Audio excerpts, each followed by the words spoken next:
Muito bem, vamos dar início então ao nosso encontro de estudos para o livro O Céu e o Inferno desta noite. Hoje é dia 1º de agosto de 2019, uma quinta-feira, 20 horas e 5 minutos, 25 graus na cidade de Jaú. Nós estamos transmitindo nosso encontro de estudos diretamente da Associação Jauense de Estudos Espíritas, localizada na cidade de Jaú, estado de São Paulo, Brasil. Estão conosco pela internet o Gabriel Tobias, a Daniele Buoso. Deixa eu ver aqui. O que aconteceu aqui? Daniele Buoso, o Nando Ferraz, a Regina Carvalho, a Benedita Gonçalves,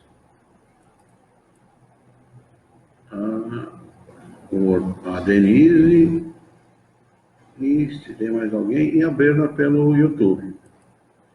Todos desejando uma boa noite a todos. Boa noite. Boa noite para eles também, sejam todos muito bem-vindos, é um prazer tê-los conosco nos estudos dessa noite. E hoje nós vamos dar início ao estudo do capítulo número 4, quarto capítulo do livro O Céu e o Inferno. Esse livro não tem só esse título, ele tem um subtítulo, A Justiça Divina segundo o Espiritismo. Né? O título primeiro é O Céu e o Inferno, e o subtítulo A Justiça Divina segundo o Espiritismo. É um livro que foi editado pela primeira vez em Livro dos Espíritos, 1857, Livro dos Médiuns, 61, o livro Evangelho segundo o Espiritismo, 63, O Céu e o Inferno, em 65, 1865. Nós aqui na casa estamos há 10 anos, completando 10 anos esse ano que nós estudamos esse livro. Estamos na terceira turma do estudo desse livro. Esse livro faz uma comparação do entendimento teológico do céu e do inferno e do entendimento espírita, entendimento filosófico a respeito dessas duas afirmações da religião, que são duas afirmações falsas, né? Nem o céu nem o inferno existe, porque não há nenhum lugar localizado ou circunscrito para que os espíritos, depois que perdem seus corpos físicos, sofram ou sejam felizes.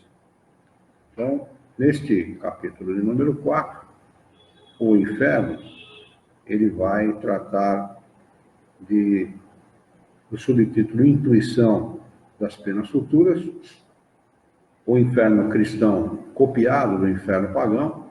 Então, a Igreja Católica se apropriou da ideia do inferno, que era uma ideia pagã, ou seja, daqueles que não eram cristãos, os limbos e o quadro do inferno cristão. São 1, 2, 3, 4 subtítulos. Intuição das penas futuras.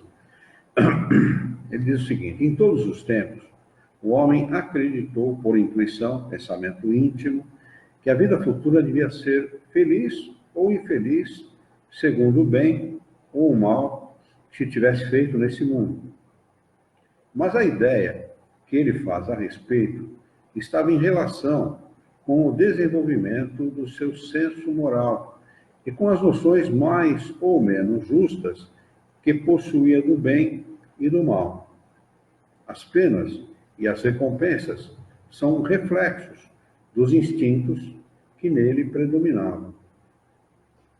Foi assim que os povos guerreiros colocaram as suas supremas felicidades nas honrarias tributadas à bravura. Os povos caçadores na abundância da caça, os povos sensuais nos prazeres da voluptuosidade. Enquanto, dominado pela matéria, o homem só pôde compreender imperfeitamente a espiritualidade, ou seja, a qualidade daquilo que se refere ao espírito. Maria Regina Chimelo entrou, seja bem-vindo, Maria Regina. E materialidade. É assim que, ao lado da bem-aventurança contemplativa, ele coloca um inferno de torturas físicas. Não podendo conceber, senão o que via, o homem primitivo decalcou naturalmente o seu futuro da vida presente. O seu futuro... Pulou um pedacinho. Oi? Pulou um pedacinho. Oi? Você estava ali, quando dominado pela matéria, o homem só pode compreender imperfeitamente a espiritualidade. Aí faltou o final do parágrafo, você já começou o outro. Tá. É assim que ao lado da bem-aventurança, é isso? Foi por isso que ele fez nas penas.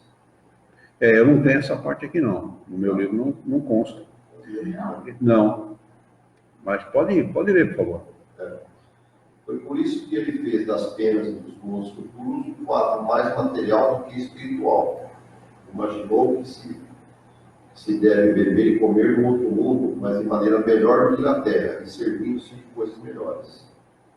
Mais tarde vamos encontrar. Tá.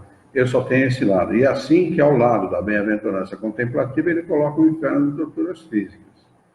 É apenas esse que eu tenho. Talvez o meu tradutor, o tradutor que tenha feito a tradução deste volume que eu tenho na mão, quem foi o tradutor aqui? Foi Fulano Pires. As notas de rodapé. A tradução foi José Teixeira de Paula. Quer dizer, talvez seja por isso. Mas vamos lá. Não podendo conceber, senão o que via, o homem primitivo decalcou naturalmente seu futuro da vida presente. Para compreender coisas diferentes das que tinha sob os olhos, faltava-lhe o desenvolvimento intelectual, que só devia realizar-se com o tempo. Da mesma maneira, o quadro que compôs os castigos da vida futura é o reflexo das maldades humanas, mas em maior proporção. Reuniu todas as torturas, todos os suplícios, todas as aflições que encontrou na Terra. É assim que, nas regiões de clima quente, imaginou um inferno de fogo, e nas regiões boreais, um inferno de gelo, não estando ainda desenvolvido o sentido que mais tarde lhe permitiria compreender o mundo espiritual. Ele só podia conceber penalidades materiais. Eis porque, com algumas pequenas diferenças formais, o inferno é semelhante em todas as regiões. O inferno cristão imita o pagão, segundo o subtítulo. O inferno dos pagãos, descrito e dramatizado pelos poetas, é o modelo mais grandioso do gênero e se perpetuou projetando-se, como nos cristãos, que teve também os seus poetas. Comparando-os, podemos encontrar, salvo os nomes e algumas variações de detalhes, numerosas analogias entre eles, semelhanças, né? Num e no outro, o fogo material é o elemento básico das torturas, porque simboliza os mais cruéis sofrimentos. Mas, coisa estranha, os cristãos conseguiram, em diversos sentidos, exagerar o inferno dos pagãos. Se estes últimos tinham o seu tonel das Donaides, a roda de Ixon, o rochedo de Sísifo, esses eram suplícios individuais. O inferno cristão tem por toda parte caldeiras ferventes, cujas tampas os anjos erguem para verem as contorções dos condenados. Bonzinhos esses anjos, né?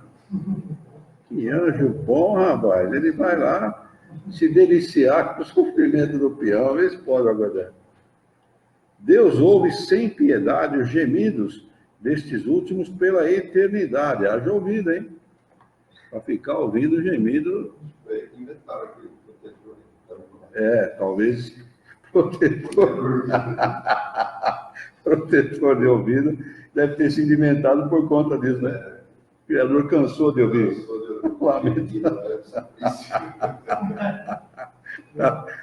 Brincadeira. A Sueli Toninho entrou. Seja bem-vinda, Sueli.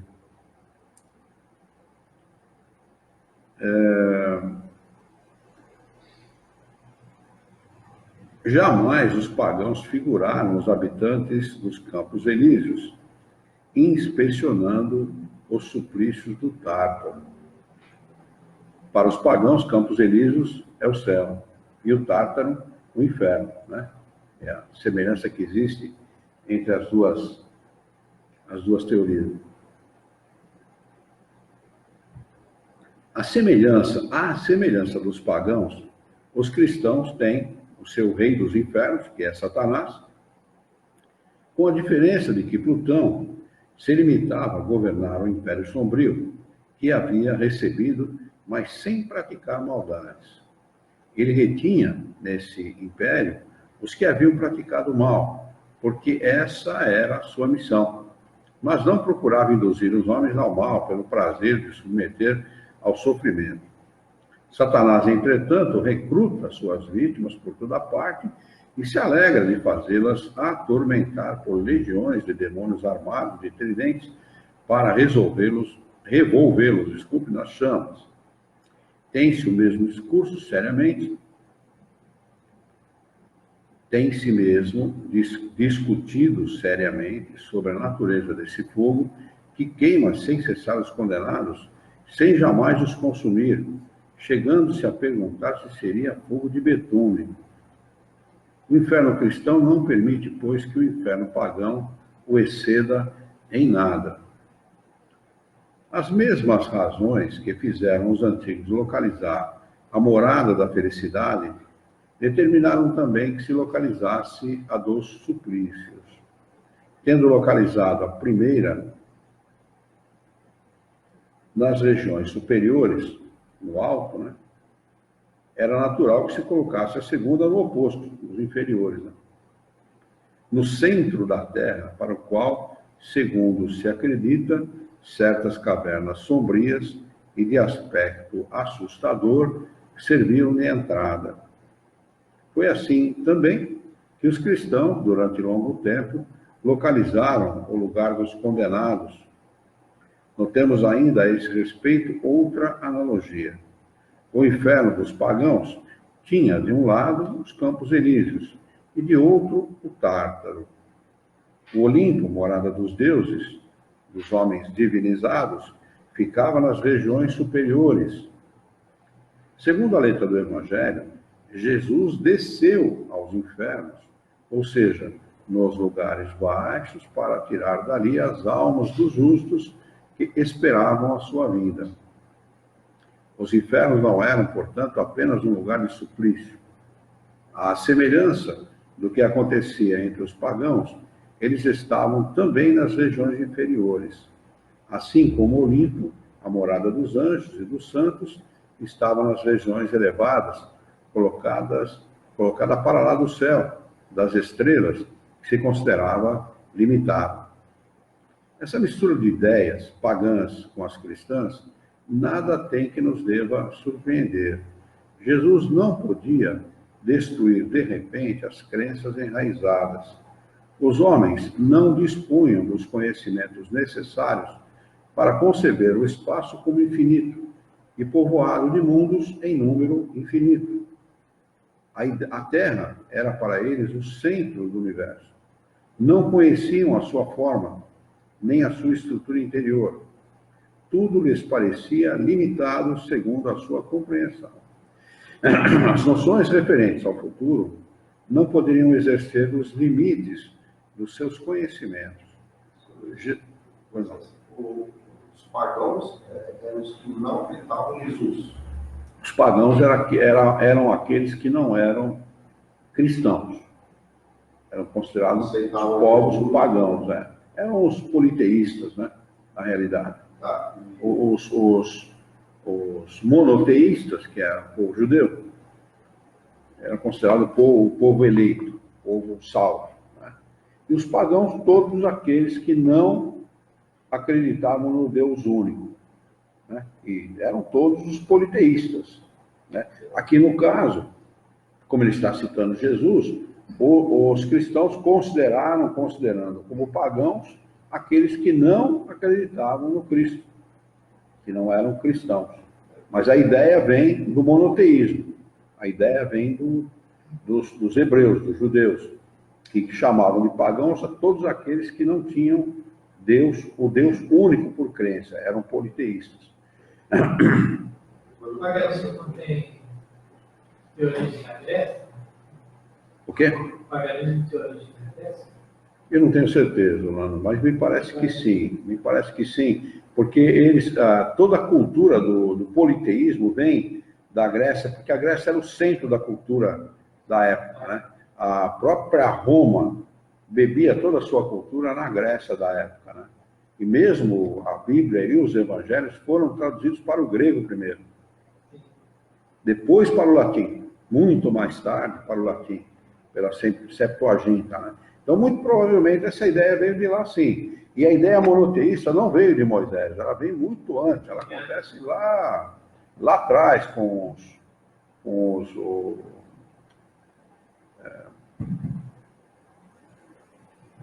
aqueles que estão na Bíblia, esqueci, me fugiu o nome agora. Não. Isaías. Os profetas. Desculpe, me falhou a palavra. Né? Já os profetas já citavam o Deus único e tal, né? Que Deus pediu para que ele sacrificasse o filho dele, Deus único, todo-poderoso e tal. Já a ideia era de lá, já vinha de lá, muito antes de Moisés. Né? E Moisés era seguidor dele. Sim, Moisés era seguidor deles. Então, quer dizer, essa ideia já era uma ideia cultuada há muito tempo. A ideia do monoteísmo já era uma ideia cultuada há muito tempo. E fora do povo judeu. Né? Fora do povo judeu, quando foi feito escravo, ele já era monoteísta. Embora meio disperso, né? Porque dentro da escravidão, o povo se torna promíscuo, né? Se torna... Né? Não tem nada, né? Submetido a todo tipo de torpeza, todo tipo de tortura, de sacrifício, mas ele já era, a ideia do monoteísmo já pairava no meio deles. Por isso que Moisés arrebanha aquele povo e liberta aquele povo daquela situação deles. Né? Mas muito provavelmente, essa ideia do paganismo vem sim, muito provavelmente da Grécia. Eu não tenho certeza, mas acho que é assim. Hã? É grego romano. Porque a Roma dominava o mundo conhecido da época, né? Só que os gregos tinham um tipo de Deus, vários deuses gregos, e os romanos tinham seus deuses, né? Mas essa cultura de vários deuses vem da Grécia mesmo, provavelmente da Grécia. Norival Tássio, bem-vindo, Norival. Vamos lá. Essa mistura, nós estamos embaixo, né?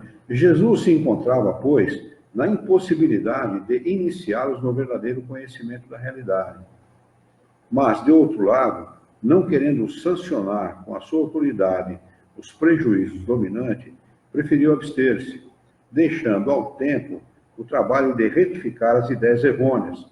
Limitou-se a falar vagamente da vida de bem-aventurança e dos castigos que esperavam os culpados.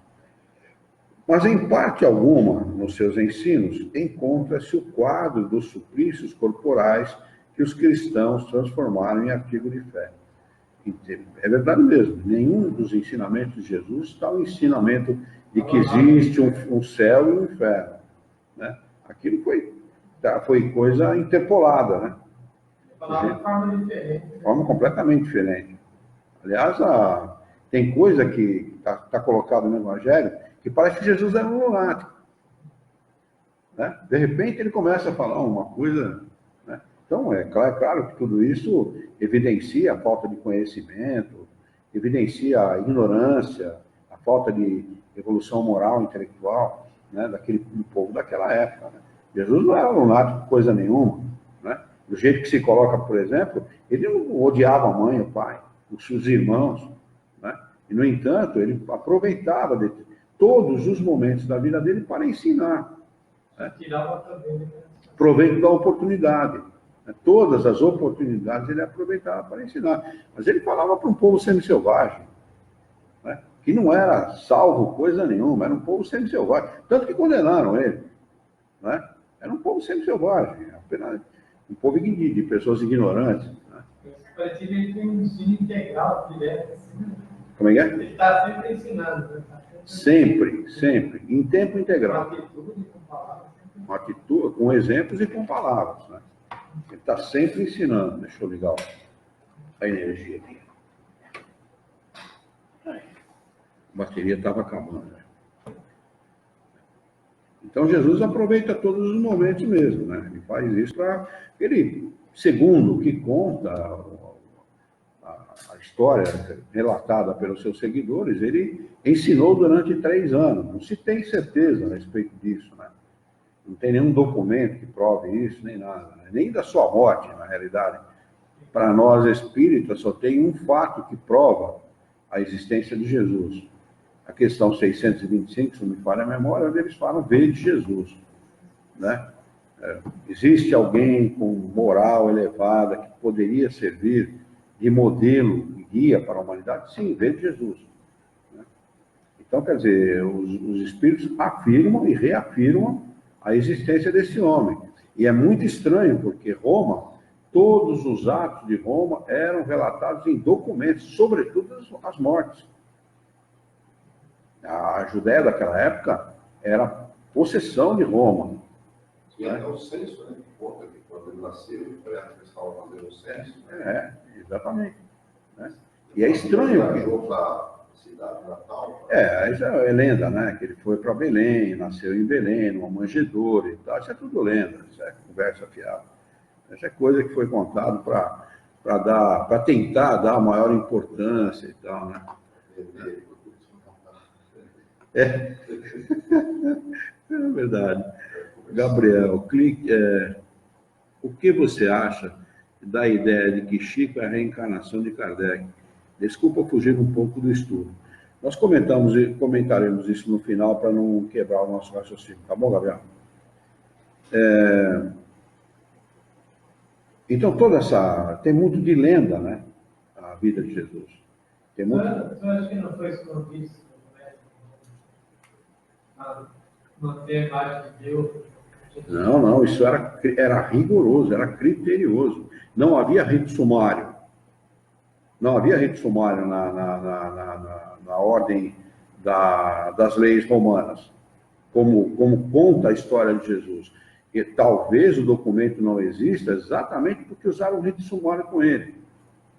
Entendeu? O homem lá lavou as mãos, entregou para o povo judeu, e o povo judeu decidiu libertar o bandido e crucificar Jesus. Mas é estranho porque todas as crucificações daquela época eram registradas em documento, todas.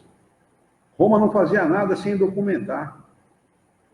Todos os atos de Roma eram documentados. Por isso que eles tinham os seus mandatários, em todos os lugares, tinha um mandatário romano, que era responsável por aquela região, por organizar, por fazer cumprir as leis, recolher imposto, que esse era o grande problema do povo judeu com Roma, era exatamente esse. O povo judeu não gostava de pagar imposto. Tanto que existe uma querela lá no Evangelho, né, que o cara pergunta se eles deviam ou não pagar imposto para César. Né? E Jesus, sabiamente, dá aquela resposta que todo mundo conhece. Né? Entendeu? Então, eles faziam disso uma questão de Estado. Né? Como não pagar imposto para um povo que a gente não conhece, que não é nosso povo? Né? Eles são muito fechados, né? Eles são muito fechados entre si, né? O povo judeu é um povo muito, muito fechado, muito restrito ao próprio povo judeu, né? Eu sei que eu trabalhei 14 anos com eles. São muito rigorosos para pagar o trabalho. Se você trabalhar para eles, ele combinar com você, o que foi combinado ele paga. Mas um judeu só ajuda financeiramente outro judeu. Eles são fechados rigorosamente nesse aspecto. Provavelmente. Não, mas é tradição deles. Eles são assim mesmo. Já vem é um povo milenar, né? É uma cultura milenar, né? Tanto que eles fundam lá Israel e vai um monte de gente para lá, né? Na Guerra dos 6 Dias, eles arrecadaram não sei quantos milhões de dólares naquela época para fazer a Guerra dos 6 Dias. Né? Então, eles têm uma força muito grande, porque eles são os donos do comércio, são os banqueiros, é o povo que detém o dinheiro no mundo, né? Então, é um povo muito, mas muito fechado e muito orgulhoso, muito cioso de si mesmo, sabe? Embora tenham muitas qualidades, né? Diz que por trás ele domina. Dominam, sim. Os grandes banqueiros são judeus, né? E as grandes famílias, as maiores riquezas do mundo, estão na mão de famílias judias. Então, vamos lá. É isso. Como a ideia do inferno pagão perpetuou-se até os nossos dias. Era necessária a difusão dos conhecimentos nos tempos modernos e o desenvolvimento geral da inteligência humana para lhe dar a justa medida. Mas como nada de positivo pode ser colocado em lugar dessas velhas concepções, ao longo do período dominado por uma crença cega, sucedeu, como fase de transição, o período da incredulidade, ao qual a nova revelação vem por um fim. E nova revelação, à qual Kardec se refere, é a revelação espírita. Para aqueles que estão pela internet, que estão achando que isso é uma prepotência de Kardec, dizer que o espiritismo é uma revelação, leiam o Arrazoado de Kardec no primeiro capítulo do livro A Gênese de Kardec. E vocês vão ver lá aquilo que ele fala a respeito do espiritismo ser ou não uma revelação. É muito interessante. Primeiro capítulo da Gênese. Se vocês aqui não leram, façam isso também, vale a pena.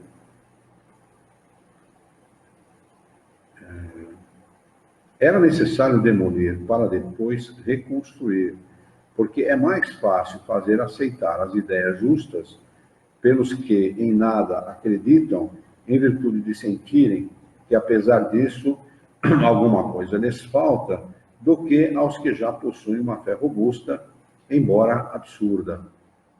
Pela localização do céu e do inferno, as seitas cristãs foram levadas a admitir que só existiam para as almas, duas situações extremas: a perfeita felicidade, o céu, e o sofrimento absoluto, que é o inferno. O purgatório é apenas uma posição intermediária e passageira, da qual elas passam sem transição para as regiões dos bem-aventurados. Quem faz mais ou menos bonzinho fica ali, né, no purgatório, e depois vai diretamente para o céu de botina e tudo, né? Fica feliz lá. Felicidade plena, mas contemplativa, né? Que deve ser uma chatice do caramba, né? Ficar sem fazer nada. Havendo apenas duas regiões, a dos eleitos e a dos condenados, não se pode admitir variedade de graus em cada uma delas, sem aceitar a possibilidade de as franquear, o que levaria como consequência ao progresso. Ora, se houvesse progresso, não haveria sorte definitiva. Havendo sorte definitiva, não há progresso. Jesus resolveu essa questão quando disse: há muitas moradas na casa de meu pai. Entenderam o raciocínio de Kardec? Eles não admitem a hipótese de alguém sair do inferno, de alguma maneira, e ser levado para o céu. Porque admitir isso, admitir uma possível transição, seria admitir a lei do progresso. A lei da evolução. Que Kardec chama de progressão dos espíritos. Né? Então, não há essa possibilidade. Uma vez condenado ao fogo do inferno, fim de conversa, né? Você está condenado. Se o primo que... Quer dizer, que dá uma condição totalmente desfavorável para o outro, você é obrigado, uma situação que nasce ali, tem o êxito e se falhou, já era. Não tem acerto. Não tem acerto. O cara, e o pior de tudo, né, é que se prega uma coisa muito absurda, né, que é a história da salvação, né? conversa da salvação, uma vez que você aceita Jesus, o Senhor...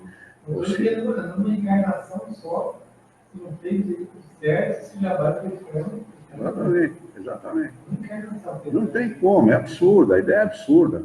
Não cabe mais no século XXI, esse que é o fato. Então, a igreja só tem duas soluções, ou ela muda o discurso, ou ela muda o discurso. Ela vai ter que mudar, vai ter que arrumar uma saída, né, para poder resolver essa questão, que é o século XXI, o século das comunicações. Nós estamos sendo aí assistidos por algumas pessoas pela internet, né? Várias pessoas, de estados diferentes, possivelmente alguém até de país diferente, né? Vai saber onde chega esse vídeo, né? Quer dizer, no século das comunicações, onde a comunicação não tem barreira, esse é o grande problema da comunicação hoje. A comunicação não tem fronteira. Você não precisa pedir autorização para você jogar um vídeo desse num país da Europa, por exemplo, da África, da Ásia. Não tem barreira nenhuma, né? Então não adianta hoje você querer pregar em verdade. Não adianta você querer mentir para se beneficiar. A verdade chega.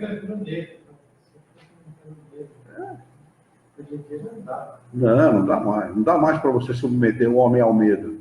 Até porque quem deveria dar exemplo não dá. Então o sujeito começa a refletir. Peraí, pô, quem prega isso como verdade não respeita. Alguma coisa está errada. Né? Então é um grande problema. Vamos lá. Os limbos. É verdade que a igreja admite para certos casos particulares uma situação especial. As crianças mortas em eternidade, não tendo praticado mal, não podem ser condenadas ao fogo eterno. De outro lado, não tendo praticado bem, não possuem nenhum direito à felicidade suprema. São, então, diz ela, a igreja, enviadas aos limbos. Situação mista e jamais definitiva. E jamais definida, na qual, embora não sofrendo, não gozam também de felicidade perfeita. Mas desde que a sua sorte já está irrevogavelmente fixada, elas estão privadas da felicidade por toda a eternidade. Essa privação, desde que não dependeu delas, equivale a um suplício eterno e merecido. Acontece o mesmo com o selvagem, que não tendo recebido a graça do batismo e as luzes da religião, pecam por ignorância, abandonando-se aos instintos naturais e não podem ter culpa nem mérito como os que agem em conhecimento de causa. A simples lógica repele semelhante doutrina em nome da justiça de Deus, porque essa justiça encontra-se toda nessas palavras do Cristo, abre aspas, a cada qual segundo suas obras.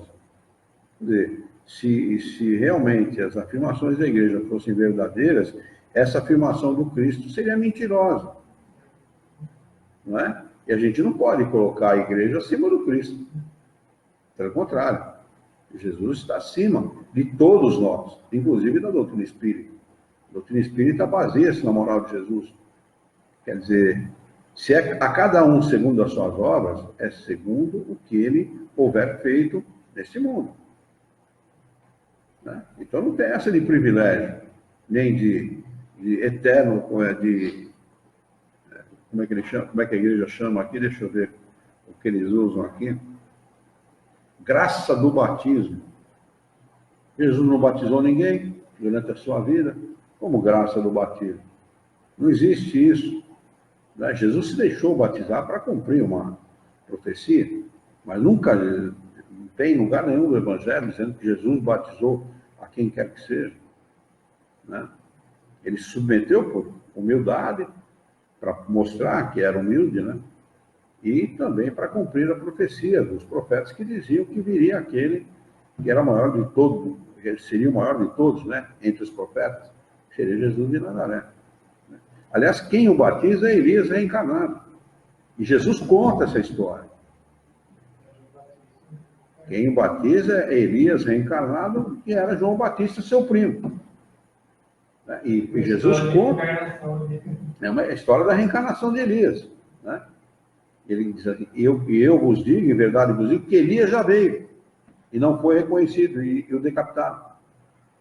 Quem foi decapitado? João Batista. Né? Vamos lá.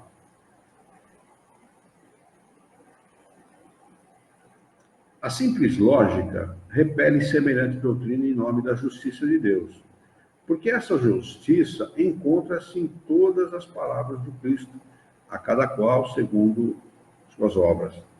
Mas é necessário entender, por isso, as boas ou más obras, que se praticam livremente, voluntariamente, pois são as únicas que acarretam responsabilidade. Não é esse o caso da criança, nem do selvagem, ou qualquer outro, cujo esclarecimento não tenha dependido da sua própria vontade.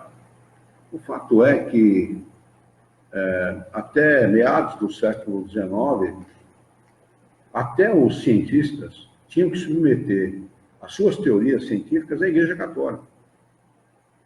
Né? Existe um divisor de água, que é o livro do Darwin, né? Teoria das Espécies. Quando ele lança esse livro, a ciência se liberta da Igreja.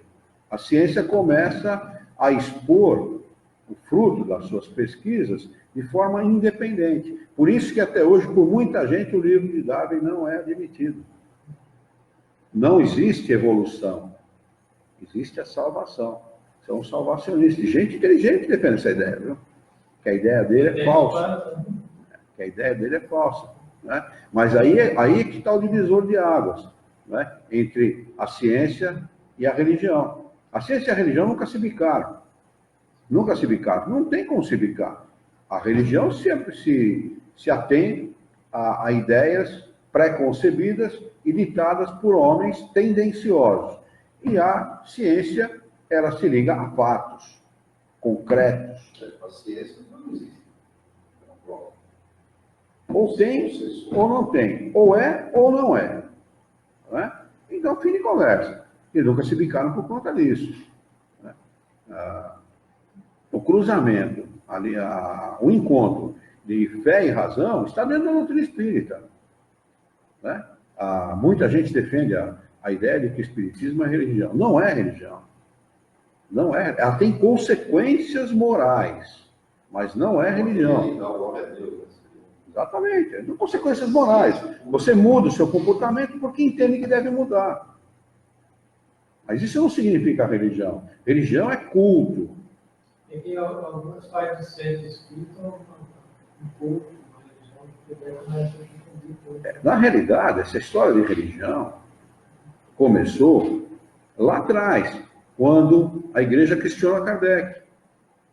A igreja, os bispos, os padres, os bispos e tal, eles faziam suas homilias nas igrejas, e um daquela época, eu não vou lembrar o nome dele aqui agora, está na igreja que está na revista espírita, 1863, por aí mais ou menos, 64. Ele pergunta para Kardec onde é que estão os santos da religião espírita. Que autoridade tem a doutrina espírita? Onde é que estão os santos da doutrina espírita? Que a igreja católica era milenar já naquela época, né? Onde é que estão os santos e tal? E Kardec faz uma defesa a respeito dessa proposta desse bispo, né, da igreja católica, que diz assim, olha, quem está dizendo que o espiritismo é uma religião é a igreja católica. Nós nunca dissemos isso. O espiritismo é uma ciência e uma filosofia cujas deduções são tomadas da observação. É uma filosofia que deriva da observação. Igual a ciência. Então não tem como ser religião, porque ela destrói completamente de qualquer religião, sobretudo no sentido da prática religiosa, né? Dos rituais, dos dogmas, da hierarquia sacerdotal, e toda essa baboseira que existe na religião, porque isso tudo é criado pelo homem com o objetivo de tomar dinheiro do próprio homem. né? O objetivo e o interesse são políticos, religiosos, políticos, econômicos, né? E tanto que a Igreja Católica nasce de uma necessidade política e religiosa. A Igreja Católica não tem nada a ver com o cristianismo, absolutamente nada. Maria Clara, atrasada, antes tarde do que nunca, né, Maria Clara? Atrasada, mas seja bem-vindo. Então, o fato é esse, né? O fato é esse, quer dizer, o Espiritismo não é definitivamente uma religião. Tem gente que contesta isso, contesta porque não estuda Kardec. Se estudar Kardec, ele destrói, simplesmente ele muda a sua maneira de pensar e de ver as coisas, porque não é, né? Se fosse, ela cairia no mesmo marasmo, no mesmo problema das religiões. Ela teria sido criada por um homem. A Renata entrou, seja bem-vinda, Renata. Teria sido criada por um homem e fruto das ideias de um ser humano passível de erro, né? Não seria uma revelação. E, no entanto, o Espiritismo é sim uma revelação, né? Os Espíritos dizem que apenas levantaram a ponta do véu, mas levantaram uma ponta do véu, mostrando para o homem a sua verdade, a imortalidade da alma. Bom, Jesus se debate, né, incessantemente em cima dessa ideia. Ele morre por essa ideia, né? E as pessoas do seu tempo não aceitaram, até hoje não aceitam. Muitos não confiam na imortalidade da alma, porque se o homem confiasse na imortalidade da alma, as suas atitudes seriam diferentes. Bem diferentes. O mundo completamente. E, sobretudo, as instituições humanas seriam diferentes. Porque as instituições humanas existem para satisfazer necessidades pessoais, e não a necessidade da coletividade. E isso mudaria. Tanto as religiosas como as instituições políticas, né? Criadas para satisfazer, para atender às necessidades humanas, da coletividade. E são usadas como antro de corrupção para satisfazer necessidades individuais. São usadas de forma individual. E a ideia da imortalidade mudaria tudo isso, porque o cara fala assim, peraí, eu estou julgando mal, eu estou calculando mal. Enquanto eu utilizar esse benefício próprio, eu vou ter que responder no futuro por isso. E vai ter que responder, com certeza. Não queria estar na pele desses corruptos brasileiros, nem corruptos que existem no mundo. Porque a gente tem que considerar o retorno, a volta, né? Esse é o problema. Está marcando gol contra, né? Então, o problema é sério. Mas vamos lá, vamos seguir.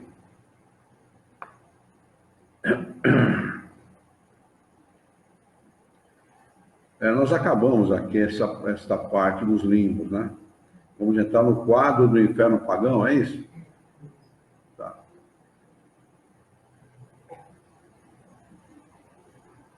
Parágrafo de número 9. Só conhecemos o inferno pagão através das composições dos poetas.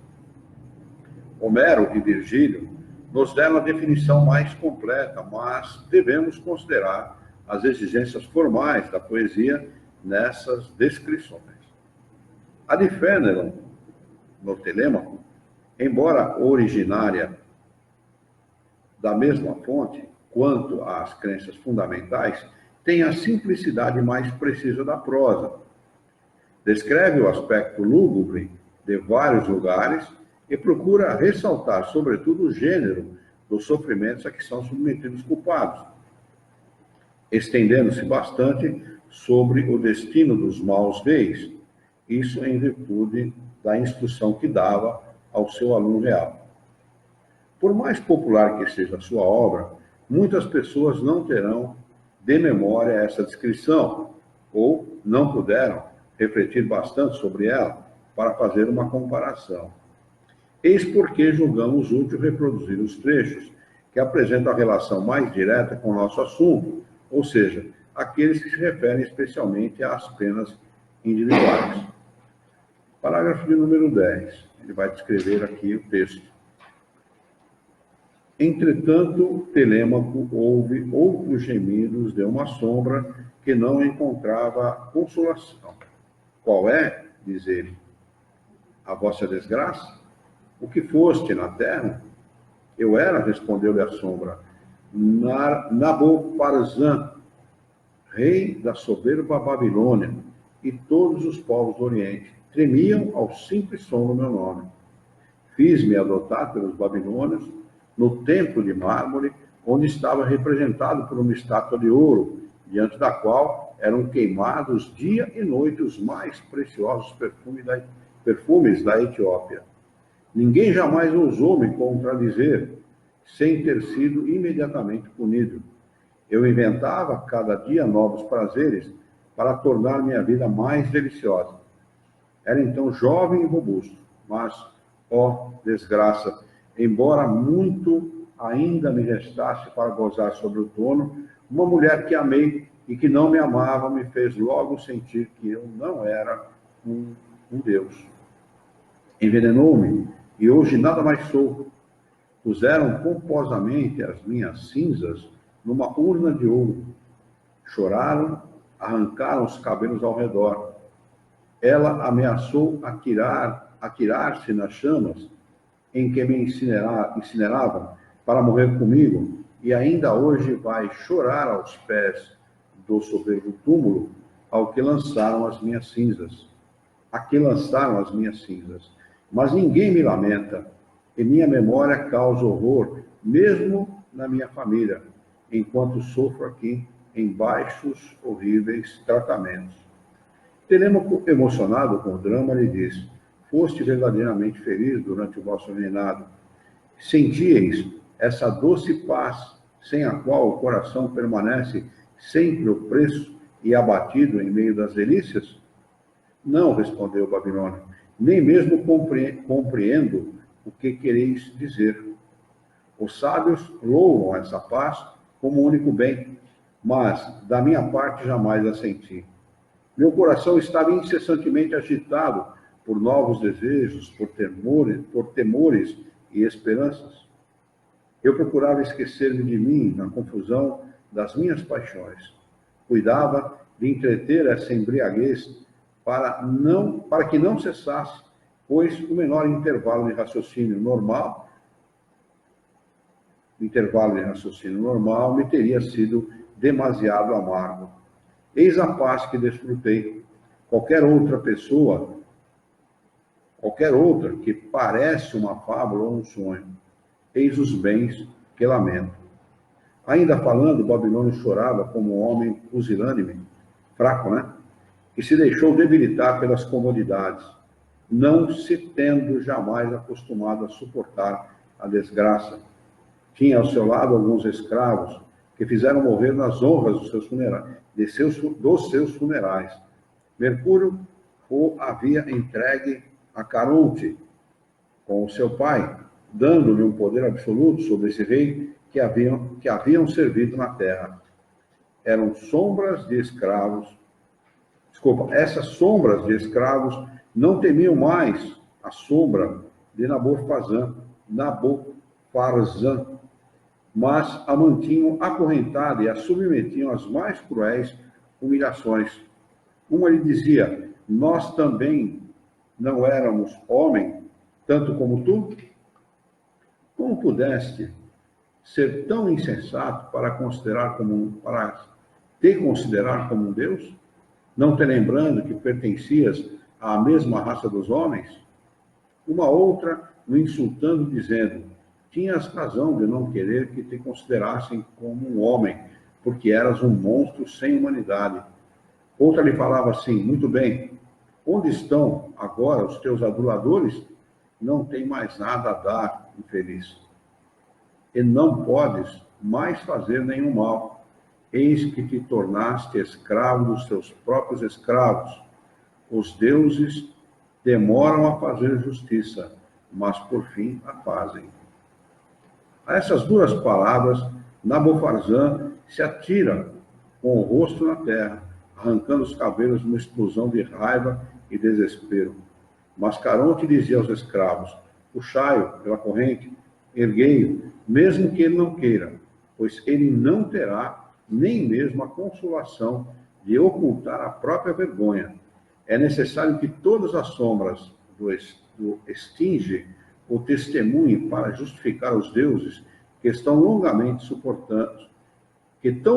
suportaram o reinado desse ímpio na terra. Logo ele percebeu, bem próximo dele, o tártaro negro. Subia desde uma fumaça escura e espessa, cujo odor empestado causaria a morte se ela se expandisse pela região dos vivos. Essa fumaça cobria um rio de fogo com turbilhões de chamas, e o seu ruído, semelhante ao das mais impetuosas correntes, quando se lança dos mais altos rochedos ao fundo dos abismos, fazia que não pudesse ouvir com clareza nesses tristes lugares. Telêmaco, secretamente influenciado por Minerva, entrou sem temor neste báratro.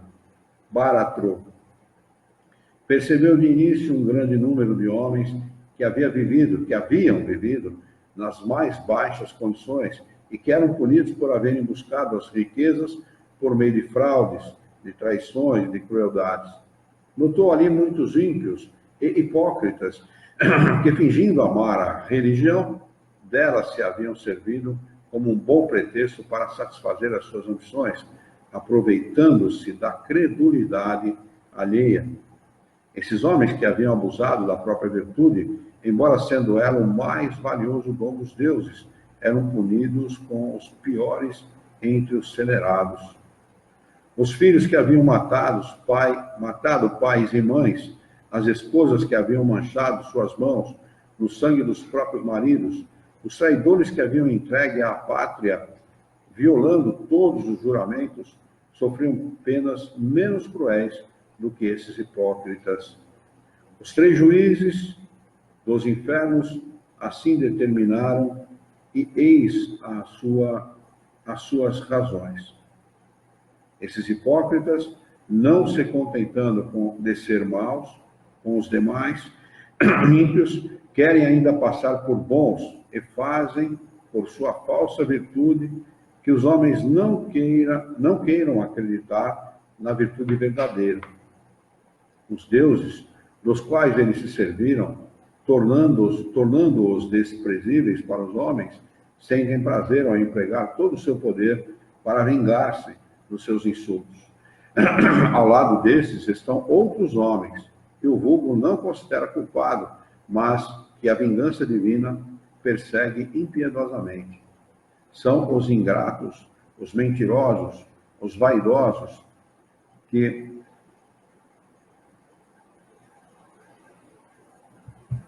se louvaram no vício, os críticos maliciosos, que não temeram manchar a mais pura virtude.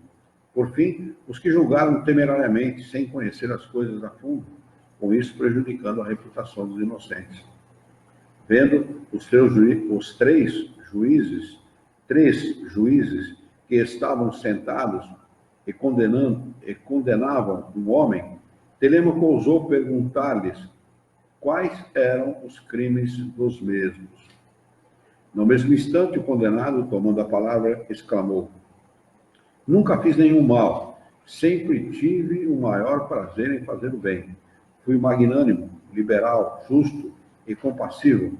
Do que me podem acusar? Então Minos lhe disse: não se te reprova nada em relação aos homens, mas não devias menos aos homens do que aos deuses? Qual é, pois, essa justiça de que te vanglorias? Não faltastes com nenhum dever no tocante aos homens, que nada são. Foste virtuoso, mas referiste toda a tua virtude a ti mesmo, e não aos deuses, que a concederam a ti, porque querias gozar os frutos da tua própria virtude, vangloriando-te em ti mesmo. Foste a tua própria divindade, mas os deuses, que tudo fizeram unicamente por si mesmo, não podem renunciar aos seus direitos. Tu o esquecestes, eles te esqueceram.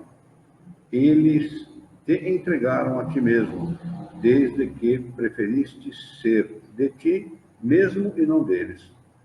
Procura, pois, agora, se puderes, o teu consolo em teu próprio coração.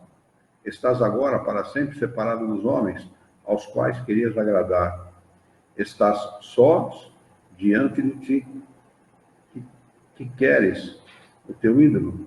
Desculpa, que eras o teu ídolo. Compreende que não existe verdadeira virtude sem o respeito e o amor aos deuses, aos quais tudo deve. Tua falsa virtude, que por muito tempo ofuscou os homens fáceis de enganar, vai ser confundida. Os homens, considerando os vícios e as virtudes somente pelos que os toca ou os agrada, são cegos para o verdadeiro bem e o verdadeiro mal. Mas aqui, uma luz divina inverte todos os julgamentos superficiais. Frequentemente é condenado aquilo que eles admiram e justificam o que eles condenam. A essas palavras, o filósofo, como ferido por um raio, não poderia conter-se.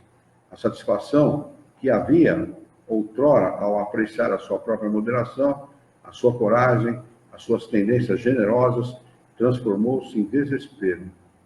A visão do seu próprio coração, inimigo dos deuses, tornou-se um suplício. Ele se via a si mesmo e não podia deixar de fazê-lo. Via a vaidade das apreciações dos homens, aos quais ele quis sempre agradar em todas as suas ações.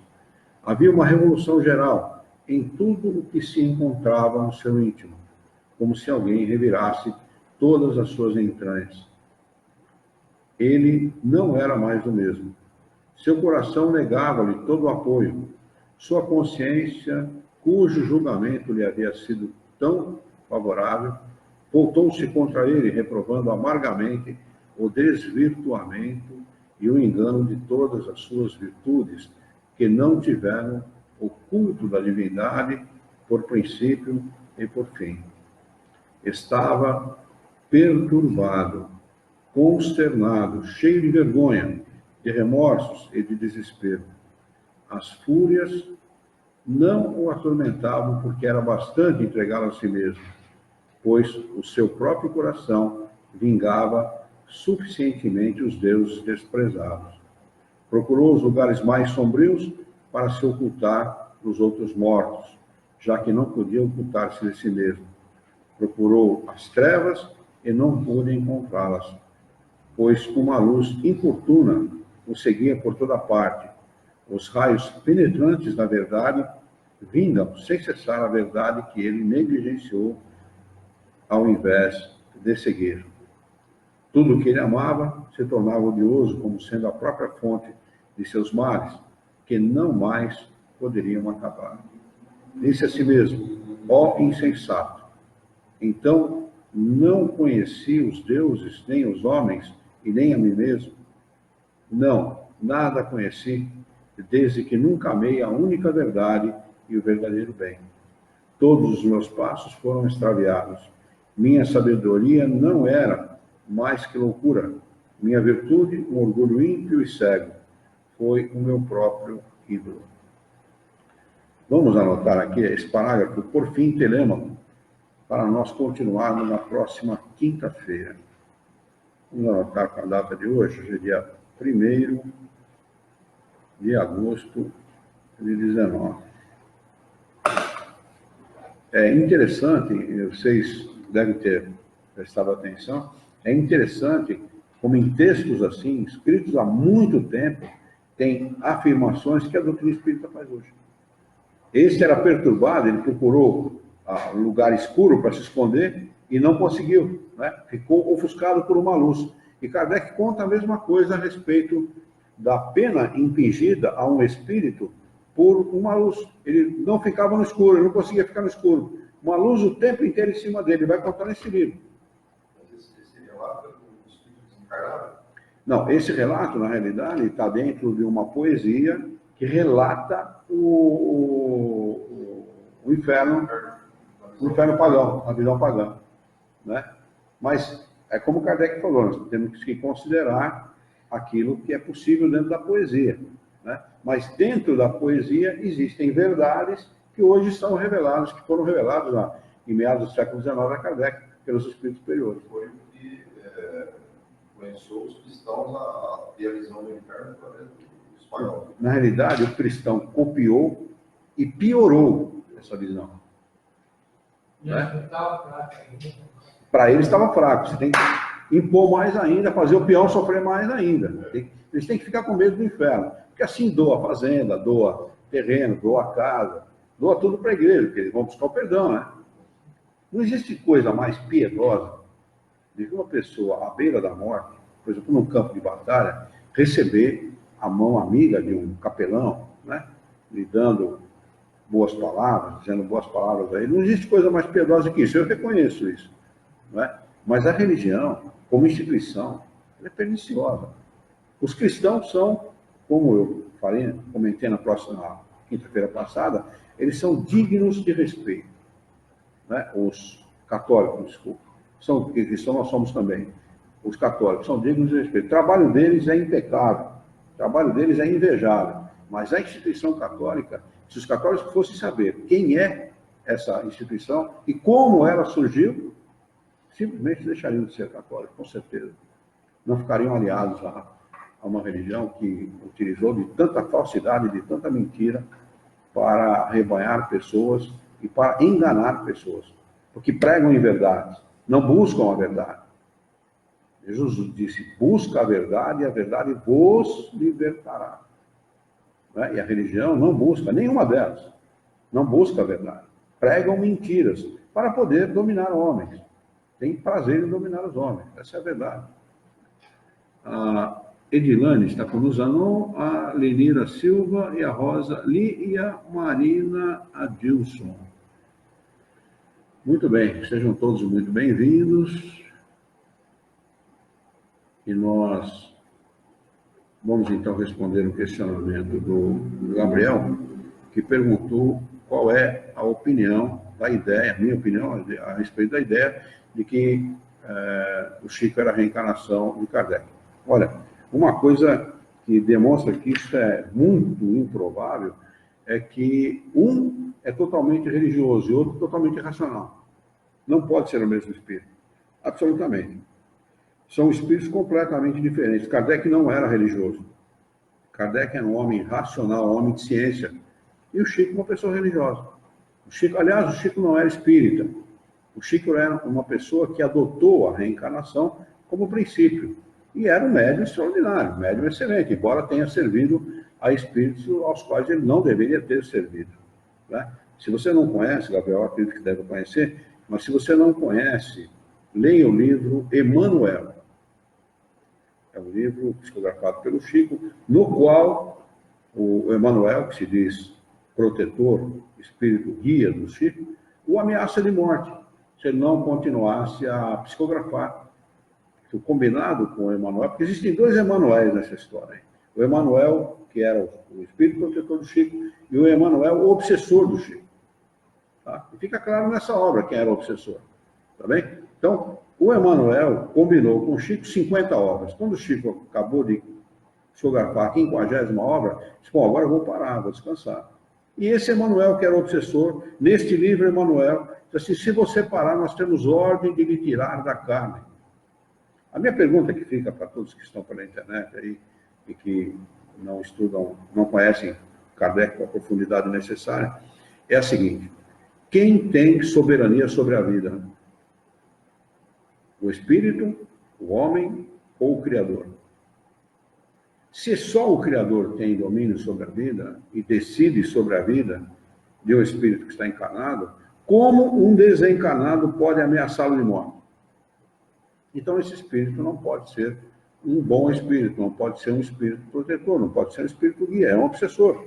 Não é? Tem gente que não admite que o Chico foi obsediado, mas foi. Todo médium é obsediado.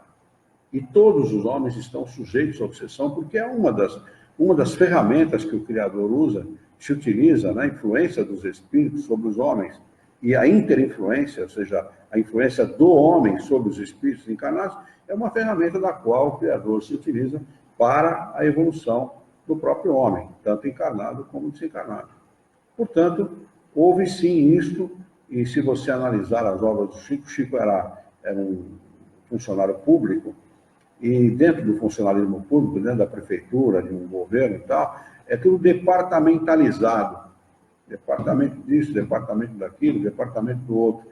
E se você pegar nosso lar, tem departamento para tudo quanto é coisa, inclusive departamento reencarnatório, que é um absurdo, contradiz frontalmente a obra de Kardec. Quem decide a sua reencarnação é o próprio espírito. Nós decidimos a nossa reencarnação. Não existe departamento reencarnatório, coisa nenhuma. Assim como não existe lugar localizado ou circunscrito, ou seja, não existem as colunas espirituais apregadas pelo próprio espírito de André Luiz, que também não existe. Se você desconhece essa história, esse nome foi criado pelo espírito que surge, que aparece para o Chico, e disse, eu vou escrever um livro com você através da sua mediunidade. E conversaram longamente, combinaram esse trabalho. O Chico tinha uma evidência muito grande, né? E quando esse espírito está para ir embora, para se despedindo do Chico, o Chico perguntou, mas qual é o seu nome? E o irmão do Chico estava deitado numa cama, próxima à cama dele. E o espírito disse, como é que é o nome daquela pessoa que está deitada ali? André Luiz. Então, meu nome é André Luiz. E nós sabemos que hoje é o Esponzel, um ex, é uma pessoa que morava no Rio de Janeiro, um médico, ele era uma pessoa de vida torta, uma pessoa de baixa moral, tá certo? E que era um pseudo-sábio, um espírito que não tem a menor condição de editar um livro baseado nos princípios espíritas. Né? O que está em Kardec não pode ser contradito, que foi ditado e ensinado por espíritos superiores. Tudo que estiver em oposição a esses ensinamentos não podem ser espíritas, não podem ser ensinamentos espíritas. Consequentemente, nós não podemos aceitá-los como verdadeiros. Né? É evidente que todo mundo tem o direito legítimo de criar sistemas de ideias, de dar a sua opinião, etc. Só não chame isso de doutrina espírita. Essa é a verdade. Então, a impossibilidade é enorme, é uma disparidade muito grande. São dois espíritos diferentes, em estágios evolutivos diferentes. O Chico é um espírito bom e o Allan Kardec, Hipólito Leão de Rivar, é um espírito superior. Essa é a grande diferença entre os dois. Tá bem? Não há nenhuma possibilidade, na minha opinião, de um ser a reencarnação do outro. Muito bem. Vamos, então, fazer a nossa prece de encerramento? Vamos elevar o nosso pensamento, mentalizar a figura excelsa e amiga de Jesus, nosso mestre, nosso modelo e guia da humanidade, e juntos com Jesus nos dirigir ao Criador, ao Senhor da vida, fonte inesgotável de paz, de amor, de bondade, de misericórdia e justiça, para agradecê-lo muito pela oportunidade de aqui estarmos reunidos em seu nome para discutirmos as questões do livro O Céu e o Inferno, ou a Justiça Divina segundo o Espiritismo, desta noite. Queira a vossa bondade, o vosso amor, a vossa misericórdia, que tenhamos bom ânimo, coragem, determinação, ideias renovadas, alegria de viver e muito entusiasmo para que nós possamos trabalhar, sermos úteis à sociedade em que vivemos e, dessa forma, possamos dignificar a vida. Auxilia-nos ainda, Senhor, a honrar a nossa própria existência por um profundo e sincero respeito pelo nosso próximo. Em teu nome, em nome de Jesus, em nome dos bons espíritos, em nome do nosso diretor espiritual e de sua equipe, nós declaramos encerrado o nosso encontro de estudos dessa noite, e que assim seja.